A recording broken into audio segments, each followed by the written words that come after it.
And we're live. Good morning or good afternoon or good evening. Hello, everyone in LinkedIn. We are glad to be here. This is the Healthcare Thought Leadership LinkedIn live show with Marion Spears Carr. That's who I am. I'm Marion Spears Carr. I'm the Managing Director for Healthcare Life Sciences Executive Search for a company called Comar Partners. We're based in Chicago. And this is my weekly LinkedIn live show where I share my network, these amazing thought leaders and companies and people that I admire with my network and beyond. Today, our topic is this around revenue cycle, but in a much deeper way. The title is Leveraging RCM Innovation for Maximum Impact on Patients and Payments. And my guest today is Aaron Beckstead. He's the Director of Client Development at Zotec Partners. And Aaron, I am so glad that you and I got to meet a few weeks ago or a few months ago at a conference. And I was taken aback by what your organization is doing as a revenue cycle company from an innovation perspective, from approach to the space. And just love for you to introduce yourself a little bit. And if you're watching live, let us know in the comments where you're watching from. Aaron, welcome to the show. Yeah. Thanks, man. It seems like a lot longer ago, I think, than we met Maybe back in Chicago. yeah. I mean, that was back in the fall, and we had that was so fun. Evelyn and I hanging out with you at Becker's there late that day. It was fun. So I've been waiting, patiently waiting to get on your show for all these months and watching some of the recent webcasts. I love Meredith. I told you that yesterday. I love what she had to say, and just thinking about what we are, right? What we are as individuals, what we bring to the table as companies. It was fun to be here. So thanks.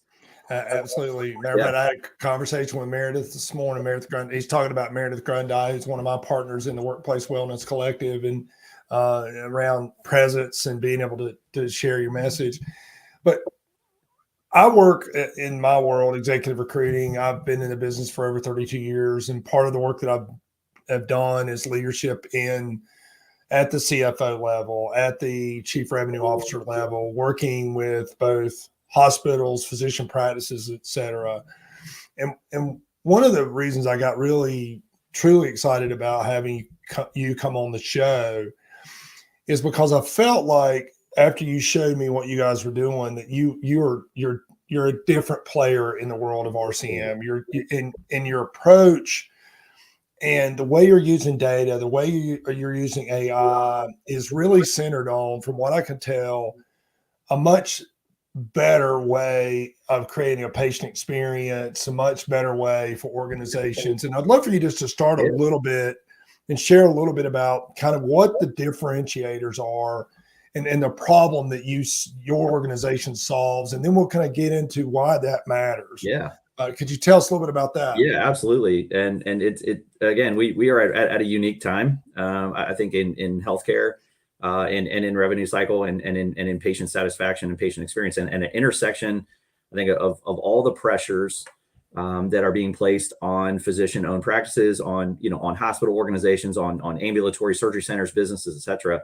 The pressures that are being placed on those organizations through, whether it be through healthcare legislation, whether it be through decreasing reimbursement costs, whether it be more and more of the responsibility of patients in their healthcare spend coming out of their pocket, inflation, you name it. Businesses are struggling, right? They're struggling to collect as much, maximize the collections per encounter. And I think where Zotec, we definitely do things a little bit differently. We see us on the cutting edge of this industry for the last 25 years. And again, using tech, using innovative solutions, using AI to leverage collecting more per encounter and taking care of that patient's experience, taking care of that satisfaction factor.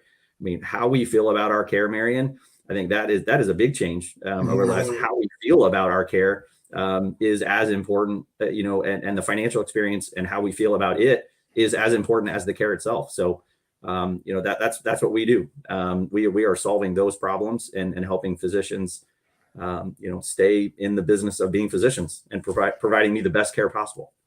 Yeah, you and I talked about that when we were planning on the show and really talking about this idea around the patient experience. And I've shared with you that because of the extreme sports I've been in all my life, even at my advanced age of 60, I visit ERs and I visit doctors on a regular or semi-regular basis. And over the last several years, particularly I've noticed and also in some of the executive search work that we do is I've noticed that the doctors are so distracted. They're so distracted with making sure they get the stuff in the computer and making sure it's all of that is being taken care of and the patient interaction. And there's all this pressure also for physicians to see more patients in a day. Tell me a little bit about kind of what you guys are doing to help improve that part of the work and the experience for the patient, because to me, that's a key piece to talk about. Yeah. So again, using tech, right? Using again, machine learn and AI technologies to I think to use some terms, to have intelligent actions, right? Mm-hmm. To think, have very deliberate and intelligent actions about on pursuing the patient, interacting with them in a thoughtful way, in an empathetic way. But specifically, we use like on the front end of our process, Mm-hmm. we're using email discovery. We're using time of service portal for collection activity. We're using algorithms to score and determine the best time, if you will, or the timing of getting a claim coded and released to the insurance company to try to keep denials out of the system, right? To keep patients out of collection agency, to decrease the amount that's coming out of their pocket. So using that tech and using those actions, right, to maximize the front end, to keep it as clean as possible going through. And then as it moves through and the patient gets involved, we're moving into what we refer to as a dynamic approach, right, to interacting with that patient, right? So we talked about this earlier this week, that one size doesn't fit all anymore, right? A linear approach to interacting with a patient. You just talked about your phone, about getting a new phone and feeling like you either progressed or regressed back to exactly phone. But you think just 10 or 15 years ago, and even today, some companies still using statements, right? Paper mail. I can't tell you the last time I opened an envelope, right? I opened a bill from someone, from a provider. I'm getting bills on my email, getting bills on my mobile phone. So, our approach is meeting those, meeting patients where they are, right? What those preferences are. I mean, we have all different age demographics, all, up and down the line. And to what I like and what I prefer is sometimes different than what you do and so on. So our approach is allowing our technology to determine those preferences and allow me to determine the preferences on my own, to interact with that experience and with my provider the way I want to, right? And in doing that, I think I'm probably more apt to pick up my email and pay a bill on the spot. And it's easy, it's simple. I have two teenagers and literally no time outside of work. So as efficient and simple as it can be for me, like jumping on and getting an Uber, that's our tech is giving patients those types of opportunities to make it easy. Absolutely so important. I found that, and what Aaron was referring to, for those of you who are watching live, last week I was at the American College of Healthcare Executives National Congress, and I live and breathe and make my living on my phone, and I dropped my iPhone and it shattered. That's how hard I dropped it. It just completely shattered, and I had to order a new phone, and I ordered the newest, greatest iPhone 14 Max something or another, Pro or whatever. And when it got to me this week, it weighs about a half a pound more than the one that I had. And I was so nervous about it. I bought this case that looked like it came from 1975. So I felt like even though the technology was probably better. I felt like I regressed. So sorry to share that story. For those of you watching live, this is if just the first time you're watching the show. This is my weekly LinkedIn live show every Friday at 12:30, where I introduce people that I just admire in my network to talk about the differences they're making with their company, with their products, with their services, or with the work that they're doing.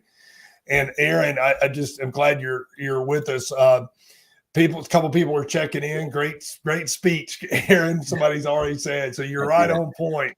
I see that. You see that, yeah. So well, I'm glad we have so many people joining. I was thinking last Friday you had St. Patrick's Day to compete with on a Friday. It was beautiful. So I was thinking that on a Friday at this time, I'm glad to see so many people tuning in, just before they get their weekend started. So. Absolutely. And someone asked me the same thing. Why do you do it on Fridays? But I just think it's a great time, and I'm usually at my office. Yeah.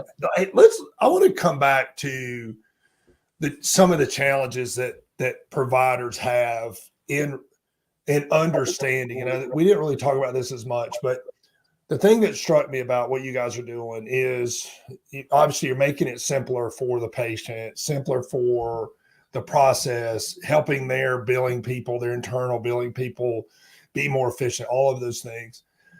But talk a little bit more about how the work that you're doing is helping the provider when it comes to spending time with a patient. And you told a story I love that you told about one of your physicians. Yeah. I'd love for you to talk a little bit about what you guys do to help the provider, because a lot of people that follow me are physician leaders and in the physician space. Just talk a little bit about that, Aaron. Yeah, I shared so for everyone listening, I shared a story with Marion about kind of like a generational perspective of my interaction with my own physician, right? So I talked about my physician he's about 30 years old, which is considerably younger than me. And his father was a physician as well, was a friend of my dad and my grandfather's, and then his grandfather was a friend, and so was also a physician too. And the different kind of the generational approach, of sitting in my appointment, in my visit with my doctor, and how he didn't even interact with the computer. That their system's on Epic. I know he does it after I leave, and he probably does it before he comes in. But when he's in with me, he's really engaged, and that is such a kind of a moment, right, between patient and doctor. And he's asking me about my kids and whether or not I still have the basketball hoop on my driveway from when we were growing up, and that kind of stuff. And that, like, him talking to me about my health and talking to me. And not looking at his PC, more engaged with me is really, I think, what our problem, and I think what our services and what we do really tends to solve, right? It's to keep physicians engaged with their patients and doing what they are primarily focused or dedicated to do, and that's to take care of me, right? So, all the things that Zotec does, right? Revenue cycle companies, we manage a lot of different things, but again, our goals and what we're trying to help, like in the case of my doctor, is, we want to help his staff. We want to make sure his staff is educated, right? We want to make sure that we're getting them the information they need. We want to help their practices recruit and retain the best providers to their areas, to their markets, to help take care of more of us. We want to help manage.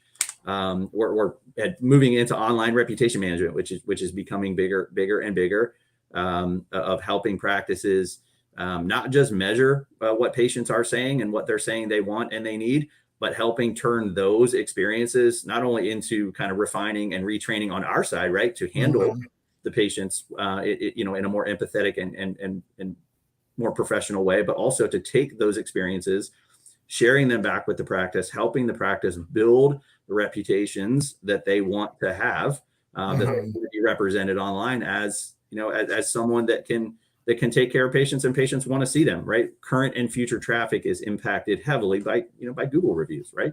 By what people are saying about you. So us doing, so many different things for practices, right? Again, staffing, online reputation management, et cetera. We're taking those issues, those pressures, and we're relieving that for the physician increasing their bottom line, trying to help them collect as much money as they can and manage the other pressures so they can do what they're best doing. Absolutely. Some people checking in. And by the way, Evelyn, I'm going to post to pull her up. You and I, Aaron, were talking about my show being on Fridays. This was not a paid advertisement. Evelyn said, this is the best way to round up the week.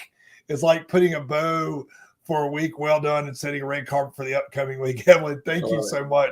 She watches my show every Friday. So thank you, Evelyn, for being in the audience. Michelle DeStefano is checking in from San Antonio. Michelle's a consultant that works with and coaches women healthcare leaders. So Michelle, thank you for checking in. If any of you are watching live, let us know. Or if you watch the recording, please let us know in the comments. Aaron, one of the things you and I were talking about, one of the areas that I work in the executive search space, I lead is involving and moving into companies that are involved with value-based care and the new payer models, the newer approaches, the risk sharing platform or programs that are out there, ACOs, et cetera. Talk a little bit about how through AI, through the work that you guys are doing, you're helping eventually your customers be prepared for those new reimbursement models. Because I think that's something that everybody's really interested in hearing about is okay, we have these RCMs in place. We're doing our billing and coding based on our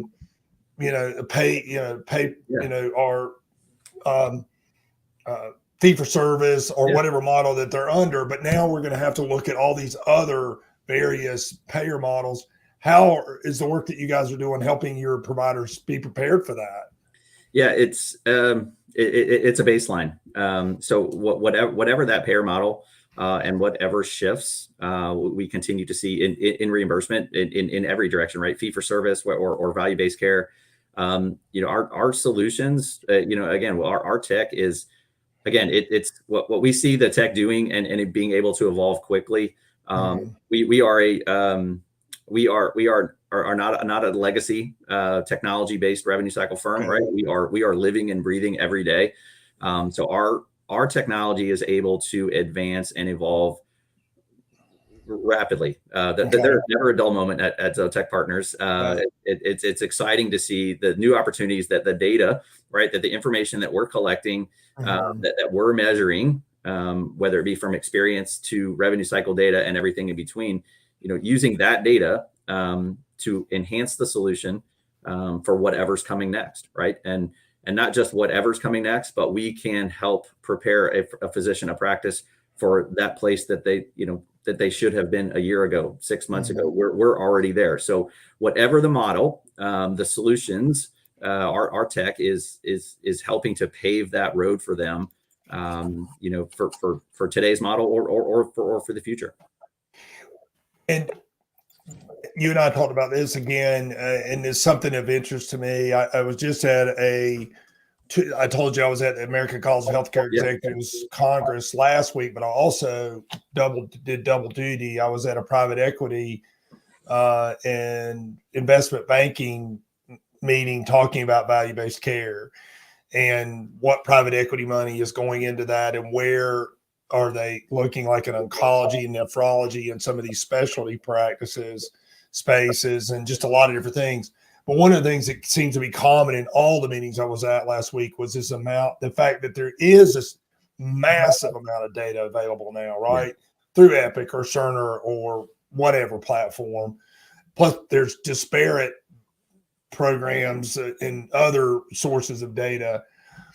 But understanding that data, everybody's got dashboards right now. Everybody's got all these different dashboards, and I don't know. I'm not an expert in the space, but what I realize is how do they use that data? How are you helping them? I guess here's the question on that long diatribe. Please forgive me. Yeah. How do you help your clients make sense of all of that data and point them in the direction of the data that matters? To me, that seems to be the question. Yeah, that's good. Agreed. Dashboards, everybody has one, or should have one.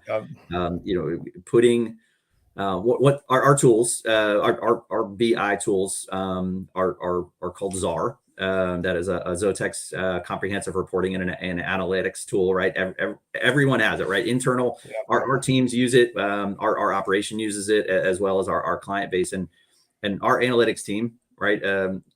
You say, who has the data? Epic, Cerner. We have over 120 million encounters flowing through our systems on an annual basis. We have over 9 million interactions with patients on an annual basis. So there is a lot of data, and not just having the data and being able to see this trend or that trend, but like you said, what are you doing? What are you doing with it, right? Mm-hmm. The data that we're collecting, the data that we're measuring on behalf of our clients, right? We're using those maybe on a day-to-day to deploy maybe a local solution or maybe a bundle payment review analysis with an anesthesia group in a hospital in their local market. But the data that we're measuring and that we're collecting, we're evolving our solutions on behalf of our clients with those tools. So being transparent, being digestible. One of the great things I think about our ZAR tools is it doesn't tell you where the problems aren't. It's designed to point you in the direction of anomalies or outliers, and manage your business and understanding of what's happening around you in that fashion, as opposed, like you said, of just having kind of analysis paralysis, right? Just having so much data, you don't know what to do with it. But again, using the data and using it to create action, right? And that is what I think us as a firm, as a company, with our founder's vision forever ago was to change the way that we're interacting and change the way that we're thinking about our revenue cycle experience, our healthcare experience. And that evolution and where we are with analytics and data, that is what we do. It's super exciting. And by the way, we have a few more minutes left for today's discussion. So if you're watching live and you have a question for Aaron about what they do or about the world of revenue cycle or anything related, even if it's not specific to their company, please post them in the comments. By the way, Laverne's checking in. Laverne says, we just did RCM in her finance and reimbursement class. And so this discussion is very timely. Thank you, Laverne. Thanks for watching. Laverne's here in Georgia, where I'm based. Aaron, so I want to go back to this piece about what you're learning from the data. What's been, as you've been a part of Zotec and part of the work that you do, and you engage with the customer, you're very front facing with the customers. What's some things that have surprised you about what you have learned as a company, or what your customers have learned through working with you? What's been some things that in the last year or so, or 2 years, is like, wow, this is really surprising. This is interesting. Yeah, I'd love to hear about that. Yeah, I think it's patient behaviors. Okay. I think that's what's most interesting. And okay, well, here's a good example, right? So our approaches, right? Although it's evolving to what's called like a next best action methodology, right? Mm-hmm. Allowing the data and allowing the interaction or my interaction to be defined and co-owned by my behaviors, right? To go down the line from not just from A to Z in that order. Mm-hmm. And I think what we find is even though electronic means, whether it be mobile communications or emails or whatever, those are effective. They are absolutely effective. I like them. I prefer them. But I think I'm always surprised by this idea of, just because it's the next thing doesn't necessarily make it better. Doesn't make it less, make it more or less of something. So I still see, even I still am baffled by this, that paper mail. It is still an effective methodology. It can still be the preference of someone. So I think I'm surprised, maybe just by where I am in this business, being in here almost 20 years and kind of in the middle of my career, that I'm surprised that I make assumptions about just because it's the next thing, it's going to be better. It's going to be more impactful or more effective. And I think I'm always surprised by the data that reminds me that how many different things or how many different methods are all effective and complementary, right? I don't know if there's one silver bullet, but I think that's what's cool about being at Zotec, Marion, is that our technologies and the initiatives that we roll out year in, year out are complementary, right?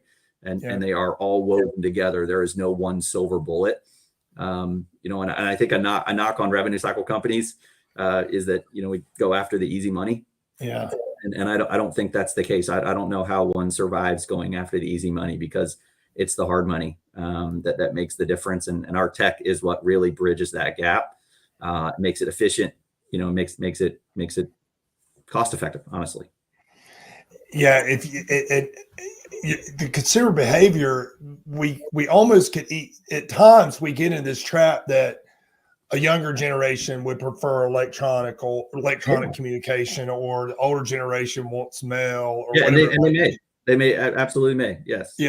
But they may not. I'll give you an example.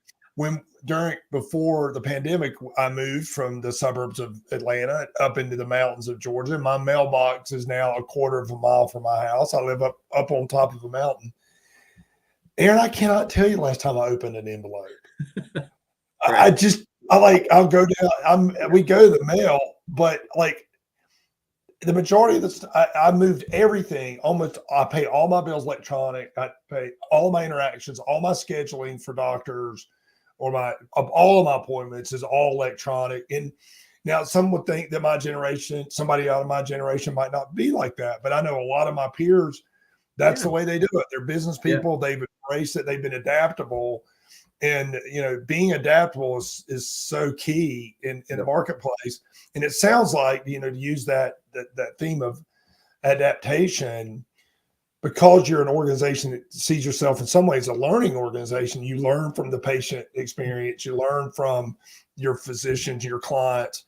Sounds like that's what y'all really done, is be adaptable. Would you agree with that? I would, and again, I think right from literally from day one, again, Scott's vision, our founder, that again changing the way, right, using the power of tech, smart tech, innovative tech, and data driven decisions to lead the market, right? Not adapt to meet the benchmark or to fall in line, but it's to reset, right, and redefine everything that we're doing. And again, there is never a dull moment. I've been in this business for 20 years, and there is never a year that goes by that something isn't either shifting, changing, that we have to, again, react to, keep our physicians, our practices, our groups ahead of the game. Right. And again, it isn't just in revenue cycle either. It's on the advocacy front. It's in legislation. It's helping shape and form, the direction that our country is going in healthcare, and what that means to physicians and physician practices and doctors. Again, not a plug or a no. We want it. But drivers of economic development, right? Physician practices, to recruit quality employees into a market. A firm has to, a company has to be able to offer great benefits, and with great benefits, is great care, right? So, physicians and physician practices and business of healthcare is a economic driver, of development. And that's just something, again, that's what we here at Zotec, I think that's what we are look not just to protect, but to enhance and further, for the next generation and more. So, one of the things that I did in preparation for our discussion is I went out and looked at some testimonials about your company and your case studies. And one of the things that stood out to me was this idea that you are a tech company. You see yourself as a tech company. You're an RCM solutions company, but if you think about your phraseology, you put people first. It's people, process, and technology. I saw that off of your website. And I love the fact that people, be it the internal team that you have, or be it the external customers or stakeholders you have, is the center of that. But another piece of that I wanted you to speak to before we wrap up is that one of your testimonials talks about how your data is almost real time. Like they can make decisions. They don't have to wait to the end of the month when there's a reconciliation of the books and looks at their AR, looks at their denials, and looks at all those different things. It's almost real time. Talk about real quickly about the value of that. As part of your service. Yeah, I love you. I love the fact that you see people, process, and technology. You see that front and center again on our website. But again, that is embedded within our organization. You can't have one or all without the other, right? And I think we are a beautiful blend of those three. But yeah, again, powered in Czar. What our clients see, our doctors see is the same thing that we see any day, 24/7. So data is essentially real time. Those analytics and how we're publishing that into our BI environment, our dashboard environment. You don't have to wait. You can access it anytime, anywhere. Czar is designed to be digestible, to give you the information and the direction that you need at that moment, right? What is the anomaly? What is off track? What is on track? Where are you today? Not where are you going to be in actually, that's not true. Where you're going to be in 2 weeks, 3 weeks. In 2 weeks, or of projecting and forecasting, but to the point of I don't have to wait for 2 weeks. And again, Czar has been a core part of our tool and our offering for 10 years and growing. And our analytics team, Tom and his crew, that tool is evolving faster than we can keep up with. And I think our clients are excited about it. So that's awesome. And as I told you, this would go by really, really quickly. We're already actually out of time. We've ran over a little bit.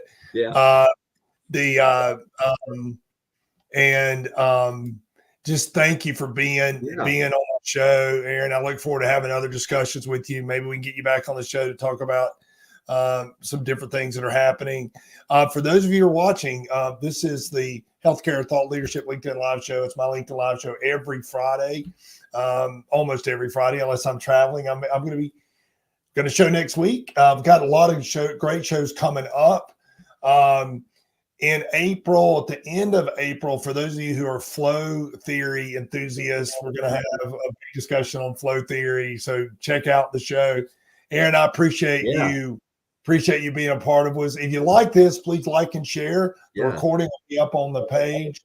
And we'll say goodbye for Friday. Thank you. I know I won't see you next week in Chicago because you are traveling, but we will be at Becker's next week in Chicago. If anyone is attending Becker's or going to be there, come see us in the exhibit hall. And David, our chief client officer, is going to talk more about what we do and how we do it on Wednesday afternoon. So it will be the next time for us at Becker's, though. Hopefully. Absolutely, and a whole bunch of my connections are going to be at Becker's. I have a conflict. Normally, I would be there. That's one of my favorite conferences as well.